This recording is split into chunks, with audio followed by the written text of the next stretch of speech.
My name is Mohammed Saad. I am from Department of CSC. I would like to thank the Department of Humanities, Department of CSC for conducting the Vriddhi 2K25 program.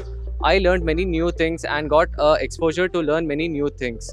I would like to thank our Honorable Principal for conducting a session for innovation and design thinking. Most important thing which I learned from the session was what works for one generation doesn't work for other generation. Uh, it means that we have to stay updated to the latest trends. Thank you. Hello, I am Palak. I am from Department of CSC. I like to thank the Department of Humanities for conducting Vriddhi 2K25 and it was a very useful session. We learned many new things about tech and management.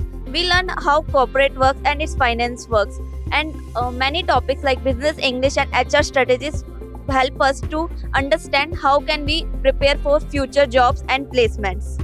Thank you. Hello, my name is Pavan. I am from Computer Science branch. So I would like to thank at last the HOD of EC and the HOD of AIML for conducting and successfully running the program.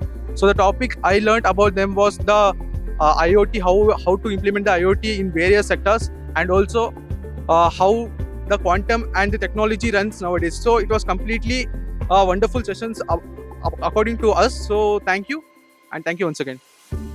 And last again we like to thank Department of Humanities for conducting Vriddhi 2K25.